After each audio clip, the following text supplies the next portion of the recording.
Les amis, ravi de vous retrouver aujourd'hui pour une nouvelle vidéo, la première vidéo de 2024 et je tenais à vous remercier pour tout le soutien apporté lors de l'année 2023. J'avais commencé cette chaîne en juin 2022, donc j'avais fait les 6 derniers mois de l'année 2022 sur la chaîne et puis toute l'année 2023 et j'espère que l'année 2024 sera couronnée de succès et qu'elle permettra à la chaîne de se développer encore plus. En tout cas, merci à tous ceux qui se sont abonnés et évidemment, cette année 2024 est rythmée par la CAN, évidemment la Coupe d'Afrique des Nations, et donc on va pronostiquer pour ce qui est la première vidéo de l'année sur la chaîne, on va pronostiquer les poules de la CAN 2024 et on va essayer un peu de dégager les dynamiques globales. Donc on va revenir un peu sur chaque poule et dresser un petit bilan et vous donner donc mes pronostics. Évidemment, n'hésitez pas à vous abonner, à liker, à partager.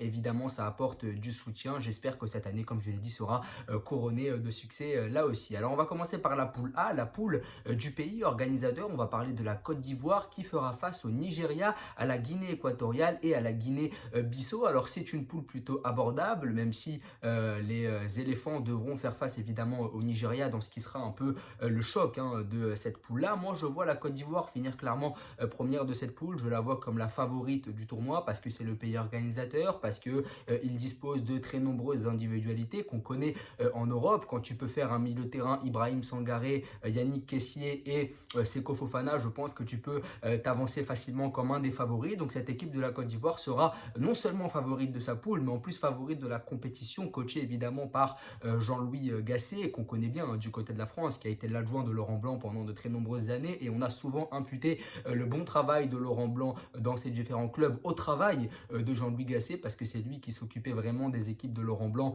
à l'entraînement, etc. Donc il dispose quand même d'un sélectionneur qu'on connaît bien en France et qui a de la qualité, que ce soit sur le plan tactique ou que ce soit sur le plan de la gestion humaine. Ils ont un effectif de qualité, ils sont en plus à domicile. Évidemment, le soutien populaire n'est pas à négliger, surtout dans des zones comme l'Afrique où le football est vécu avec beaucoup de ferveur. Donc je vois clairement la Côte d'Ivoire finir première de cette poule parce qu'elle dispose pour moi d'une meilleure qualité d'effectif également que le Nigeria. Le Nigeria qui a une très bonne attaque, on en avait parlé sur la chaîne en fin d'année 2023. Le Nigeria a une très bonne attaque, le Nigeria peut se permettre de laisser Terem Moffi à Nice et de ne pas le sélectionner, même si Victor Boniface s'est blessé durant la préparation. Et bien ils ont quand même Victor Osimhen, il y a quand même Moses Simon, Chukwueze, il y a quand même de la qualité dans cette équipe du Nigeria, mais je trouve que c'est une équipe qui est un peu déséquilibrée, c'est une équipe qui manque un peu, j'ai envie de dire, d'équilibre, de cohésion collective. C'est vrai que défensivement et au niveau du gardien de but notamment, j'avais pointé les nombreux problèmes des Super Eagles et je pense qu'ils finiront deuxième de cette poule parce que la Côte d'Ivoire et le Nigeria, ça reste quand même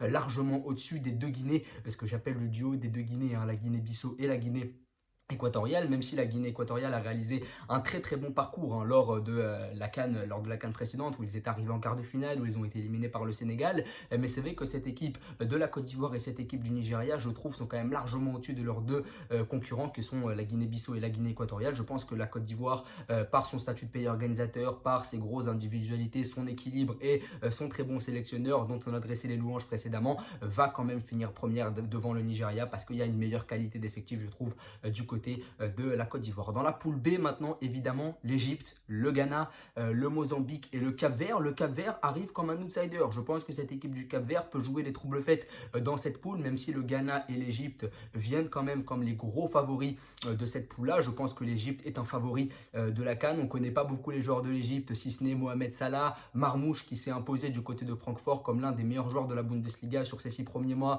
ou encore Trezeguet qu'on a connu du côté de la Première Ligue. Notamment, il avait joué du côté d'Aston Villa. On connaît également du côté de la France Mostafa Mohamed qui joue du côté de Nantes. Donc c'est une équipe qui a quand même de la qualité. Il y a l'éternel Mohamed El-Neni au milieu de terrain. Et puis il y a tout un panel de joueurs qui évoluent dans des clubs locaux, que ce soit Al Ahly ou Zamalek. Donc c'est vrai qu'il y a cet équilibre de joueurs qui connaissent parfaitement le continent. Si tu rajoutes à ça les individualités comme Salah, Trezeguet, Marmouche ou encore Mostafa Mohamed, je pense que ça peut vraiment faire un bon cocktail, un bon mélange. Et c'est une équipe qui va aller loin. Voilà, l'Égypte est une valeur sûre. C'est l'équipe la plus titrée du continent.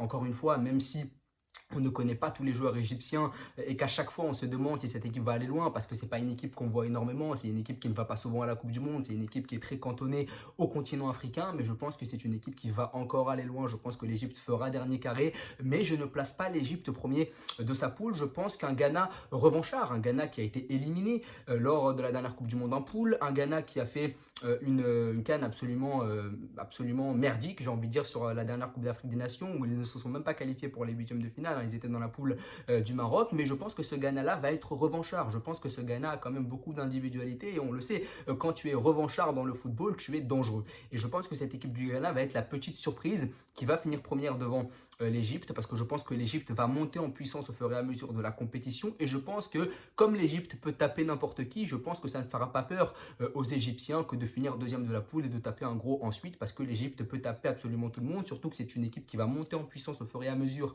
de la compétition. Donc c'est pour ça que je vois le Ghana monter très vite, parce que je pense que cette équipe du Ghana est revancharde. Je pense que cette équipe du Ghana dispose de la qualité individuelle suffisante pour faire trembler l'Égypte sur la première journée. Je vois bien le Ghana l'emporter de manière courte, mais l'emporter quand même face à l'Égypte, parce que l'Égypte va monter en puissance et parce que le Ghana va arriver à fond dans cette compétition. Donc je mets Ghana en 1, Égypte en 2, Cap-Vert en 3, parce que je pense que cette équipe du Cap-Vert a de la qualité. C'est une équipe qui a fait huitième de finale lors de la dernière CAN. C'est une équipe qui va jouer les troubles faits. Je pense quand même que le Mozambique reste quand même assez faible. Le football est encore à développer du côté du Mozambique et je pense qu'ils finiront dernier, mais je vois bien le Cap-Vert faire troisième. Je place le Ghana quand même premier, c'est ma petite surprise parce que beaucoup voient l'Égypte premier, mais je pense quand même que le Ghana va arriver à fond dans cette compétition. Maintenant, on va parler de la poule du Sénégal. Le Sénégal, et c'est un peu la poule de la mort, c'est vrai qu'il n'y a que des équipes de qualité. La Gambie qui avait battu la Tunisie lors de la dernière CAN notamment. Battre la Tunisie, c'est quand même quelque chose qu'il faut souligner. Il y a le Sénégal qui est tenant du titre. Il y a évidemment le Cameroun dans ce qui sera le remake de la finale de 2002 entre le Sénégal et le Cameroun. Ça va vraiment être un super choc. Et puis la Guinée. La Guinée qui a vraiment de très très bons joueurs en son sein. Il y a évidemment une inquiétude autour de Serhou Guirassy. On ne sait pas si ce dernier sera là lors de la CAN, mais en tout cas, c'est une équipe qui a de la qualité, qui est montée en puissance sur les dernières années. Et à l'image du Cap-Vert ou encore du Burkina Faso, c'est une nation émergente. Et je pense que dans cette poule-là, il y aura des surprises. Je vois bien le Sénégal finir quand même premier de cette poule. Je pense que le Sénégal, là aussi, va monter en puissance. C'est pas une équipe qui nous régale, le Sénégal, mais c'est une équipe qui est une valeur sûre. C'est une équipe qui fera dernier carré à tous les coups, je pense. Mais c'est une équipe qui va gagner ses matchs 1-0, 2-1, qui marquera des pénaltys, qui marquera sur des coups de pied arrêtés, mais qui va finir premier de sa poule dû à son expérience. C'est vrai que cette équipe du Sénégal a accumulé de l'expérience et je pense que c'est comme ça que les Sénégalais vont finir premier de cette poule. Mais en deuxième, je ne mets pas le Cameroun. Vu l'affaire qu'il y a eu autour d'Onana, hein, c'est vrai qu'Onana a refusé de jouer le premier match. C'est vrai que cette équipe est un peu instable. Voilà, le Cameroun, c'est une sélection assez instable en interne. Mais je pense que le Sénégal finira premier, comme je l'ai dit, fort de son expérience et de sa capacité à gagner les matchs dans les dernières minutes, dans les petits détails. Ça, évidemment, c'est la chance du champion. Mais en deuxième, je vois la Guinée. Pourquoi la Guinée? Parce que c'est une équipe qui est montée en puissance sur les dernières années. C'est une équipe qui a quand même un bon effectif et c'est une équipe pour qui la CAN sera peut-être le symbole du palier. Peut-être que la Guinée va enfin franchir un palier sur cette CAN. Donc je mets le Sénégal en 1, je mets la Guinée en 2 comme la surprise parce qu'il faut innover, qu'il faut mettre des surprises. Parce que si je vous mets tous les favoris 1 et 2, évidemment, on ne va pas s'amuser. Donc je prends le risque en disant que la Guinée finira deuxième de cette poule-là, le Cameroun en 3 et je pense que la Gambie sera quand même en 4, même si, attention, la Gambie n'est pas à sous-estimer, c'est pas le Mozambique, c'est pas la Guinée-Bissau, c'est quand même une équipe d'un meilleur acabit, je pense. Mais voilà, je vois le Sénégal finir premier, difficilement, je vois le Sénégal finir premier avec 5 points, 6 points, peut-être 7 points, mais je vois pas le Sénégal faire 9 points dans cette poule-là parce qu'elle est beaucoup trop homogène, beaucoup trop compliquée, mais je vois la Guinée être la surprise de cette poule-là. Maintenant, on va parler de la poule de l'Algérie. Et l'Algérie, évidemment, là aussi, il faut en parler, cette sélection algérienne qui sera bien évidemment revancharde. Après avoir été éliminée en poule de la dernière CAN, après avoir raté la Coupe du Monde 2022, je pense que les Fennecs voudront clairement se racheter. Et je vois bien les Fennecs finir premier de leur poule. Et eux, par contre, au contraire du Sénégal, je les vois finir premier avec 9 points. Parce que je pense que cette équipe d'Algérie viendra vraiment avec une grosse motivation et que la poule n'est pas vraiment relevée en termes de niveau intrinsèque. Je pense que l'Angola ou encore la Mauritanie, c'est largement à la portée des hommes de Djamel Belmadi, même si évidemment cette équipe d'Algérie nous avait déçus à la dernière CAN en faisant nul face à la Sierra Leone notamment, en perdant face à la Guinée équatoriale, c'est vrai, mais je pense que cette équipe algérienne sera très revancharde. Comme je l'ai dit pour le Ghana, quand tu es revanchard en football, tu es dangereux et encore plus quand tu es algérien, j'ai envie de dire. Donc c'est vrai que cette équipe d'Algérie, je la vois vraiment faire carton plein en poule et lancer un avertissement aux concurrents. Et c'est vrai que le Burkina Faso, comme je l'ai dit, à l'image de la Gambie, de la Guinée, du Cap-Vert, c'est une nation émergente qui va loin depuis pas mal d'années. Ça fait peut-être 10 ans que le Burkina Burkina Faso est souvent dans le dernier carré. Ça fait longtemps que le Burkina Faso fait tomber énormément de gros. Je pense que cette équipe du Burkina Faso, qui ne fait pas énormément de bruit, ne va pas faire de bruit cette année encore. Ils ont fait demi-finale lors de la dernière CAN. Je pense qu'ils ne feront pas de bruit. Ils iront peut-être dans le dernier carré. C'est une équipe que je vois même atteindre la finale. Ça ne m'étonnerait pas. Ce serait une surprise, mais c'est une équipe qui a quand même de la qualité et qu'on ne voit pas venir, cette équipe du Burkina Faso. Je ne la vois pas finir première parce que je pense que c'est une équipe qui ne peut pas être un favori. Ça reste un outsider. Je pense qu'ils perdront leur match face à l'Algérie ou qu'ils feront nul au maximum et qu'ils finiront deuxième derrière les Fennecs. Et je pense que dans cette poule-là, dans les pronostics, on sera tous plutôt d'accord pour dire que l'Algérie finira première et que le Burkina Faso finira deuxième. Entre la Mauritanie et l'Angola, je place quand même la Mauritanie troisième. Pourquoi pas se qualifier pour les Mauritaniens qui ne font que progresser depuis quelques années. C'est vrai que la Mauritanie avait clairement raté sa dernière CAN, mais c'est une équipe qui a quand même de la qualité, qui sait faire de belles choses, qui a accroché la Tunisie sur le match amical récemment. Donc c'est une équipe que je vois pourquoi pas accrocher sa troisième place parce que j'ai envie que cette équipe de Mauritanie progresse un peu. Ça fait des années qu'elle vient souvent à la CAN mais qu'elle n'est pas récompensée. Je la mets troisième pour être récompensée des nombreuses qualifications des dernières années. Mais voilà, je vois cette équipe d'Algérie être très revancharde et je pense que les Fennecs vont finir premier en étant la seule équipe qui fera carton plein à mon avis. Maintenant on va parler de la poule de la Tunisie. Alors évidemment je suis d'origine tunisienne donc je vais essayer d'être très objectif. La Tunisie, la Namibie, le Mali et l'Afrique du Sud, ça n'est pas une poule facile pour les Aigles de Carthage. Alors je suis très objectif, mais si je devais vraiment m'engager, je mettrais quand même les Aigles de Carthage premiers de leur poule parce que je pense que cette poule-là est à la portée des Tunisiens. Alors évidemment la Tunisie nous a habitués sur les dernières CAN à finir deuxième, à finir troisième, à prendre un gros en huitième de finale et à le battre. Vous savez qu'en 2019 on avait fait une très mauvaise poule, donc on avait hérité du Ghana en huitième, on les avait éliminés. En 2021 on avait fini troisième de notre poule, on avait donc hérité du Nigeria qui avait fait carton plein en poule et on les avait éliminés. Donc on a une capacité à être très bon face aux gros et j'ai envie de croire que le Mali est quand même un gros d'Afrique depuis quelques années. J'ai envie de croire que l'Afrique du Sud est quand même une équipe de qualité qui est redoutée sur le continent.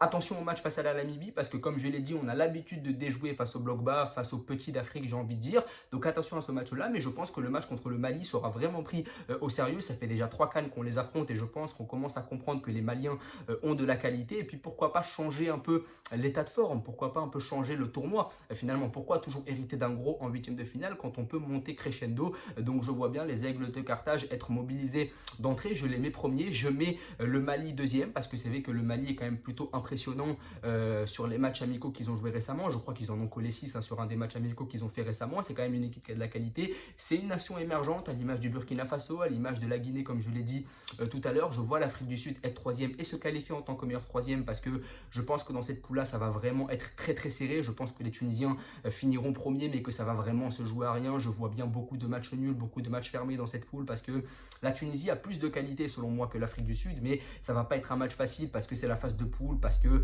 voilà, le niveau est assez homogène en termes dans cette compétition-là. Dans la CAN, c'est toujours très compliqué et je vois mal les Tunisiens mettre 4-0 à un adversaire pour être très honnête. Donc je pense que la Tunisie finira première, le Mali deuxième et que ça va vraiment se jouer à peu de choses, à la différence de but notamment. Maintenant, on va parler de la poule du Maroc pour finir cette vidéo. Alors le Maroc, peut-être que mes propos ne vont pas plaire du côté de la communauté marocaine, mais je ne vois pas le Maroc aller très loin. Alors le Maroc, je les mets quand même deuxième de mon pronostic évidemment, je les mets deuxième donc je les mets qualifiés, mais beaucoup les mettent premiers, mais je pense que, et puis cet argumentaire vous l'avez beaucoup vu, le truc c'est que la CAN ça n'est pas la Coupe du Monde. Alors le Maroc a joué la Coupe du Monde dans un style très particulier, donc dans un bloc bas où ils ont joué face à des nations qui les ont un peu sous-estimées, que ce soit la Belgique, que ce soit la Croatie, que ce soit le Portugal, que ce soit l'Espagne. C'est très bien d'avoir réussi à battre ces nations-là, évidemment ça relève de l'exploit, mais je pense que la CAN n'est pas la Coupe du Monde. Malheureusement la CAN est plus compliquée selon moi quand tu es une grosse équipe parce que tu vas devoir jouer contre des blocs bas, parce qu'on attend de toi que tu fasses le jeu. Et est-ce que cette équipe du Maroc est vraiment capable de faire le jeu? Alors oui, il dispose de beaucoup de joueurs de qualité, de ballon. Harit, Ziyech, Ounahi, bien sûr qu'il y a de la qualité technique dans cette équipe-là, mais ce qu'ils ont fait à la Coupe du Monde ne pourra pas être reproduit lors de la CAN. Là, tu vas devoir faire le jeu. Là, tu vas jouer sur des terrains beaucoup plus compliqués, face à des adversaires qui vont vraiment venir te chercher sur le plan physique, où le défi physique va être beaucoup plus important. Donc oui, être allé en demi-finale de la CAN, c'est évidemment un exploit historique, et ça les place immédiatement, et ça les oblige d'être le favori de cette CAN-là. Alors, Le premier point, c'est que les terrains de la Côte d'Ivoire, la pression autour de la CAN, les adversaires de la CAN ne sont pas les mêmes qu'à la Coupe du Monde, mais aussi tu as ce statut de favori qui n'est jamais vraiment positif quand tu arrives dans une compétition. Le Maroc est l'ultra favori de cette CAN et évidemment, ça n'est pas positif parce qu'on n'a jamais vu un ultra favori remporter la compétition au final. Donc pour l'instant, je mets le Maroc quand même deuxième de cette poule parce que la poule est quand même plutôt faible globalement. Quand tu hérites de la Zambie, de la Tanzanie, je pense quand même que le Maroc peut battre ces équipes-là. C'est largement à leur portée évidemment, mais attention à la pression qui va monter et je vois le Maroc perdre son match face à la RDC. Je les vois vraiment être surpris par le rythme et l'intensité mise par les Congolais. Je vois vraiment cette RDC aller loin dans cette CAN parce que c'est une équipe qui a de la qualité à toutes les lignes, parce que c'est une équipe qui évidemment depuis des années travaille bien. Je les vois vraiment finir premier de cette poule-là parce que je vois mal le Maroc finalement. Je vois pas le Maroc déjouer les pronostics, c'est-à-dire vraiment que je vois le Maroc finir deuxième de cette poule-là parce que comme je l'ai dit, cette équipe marocaine a fait un exploit lors de la Coupe du Monde, mais la Coupe du Monde, ça n'est pas la CAN, ça n'est pas le même contexte. Alors oui, il faut les placer en tant que favoris, oui, il faut récompenser ce qu'ils ont fait durant la Coupe du Monde, mais là, ça n'est pas la même chose et je pense quand même que les Marocains vont finir deuxième de cette poule et je ne les vois pas vraiment aller loin parce que comme je l'ai dit, quand tu es ultra favori, eh bien forcément, tu es plus susceptible de tomber tôt dans la compétition. Je les vois vraiment perdre en huitième ou en quart face à une surprise parce que malheureusement, le statut de favori est toujours très très compliqué à gérer. Donc RDC en 1, Maroc en 2, Zambie en 3, Tanzanie en 4. Évidemment, ça reste à voir. Évidemment, le Maroc est favori de cette CAN, est favori de sa poule et ça ne serait pas étonnant qu'il fasse 9 points. Mais je le dis encore une fois, la CAN, ça n'est pas la Coupe du Monde, ce ne sont pas les mêmes adversaires, ce n'est pas la même intensité, ce n'est pas la même attente. À la Coupe du Monde, nous n'attendions pas les Marocains. Là, à la CAN, on va les attendre vraiment au tournant. Et là, forcément, ça va être beaucoup plus compliqué. N'hésitez pas à me dire en tout cas ce que vous en pensez, à vous abonner, à liker et à partager. C'était mes pronostics, évidemment. Comme je l'ai dit, vive la CAN, vive l'Afrique et on va voir un peu ce que va donner cette compétition, la plus grande CAN de l'histoire selon certains.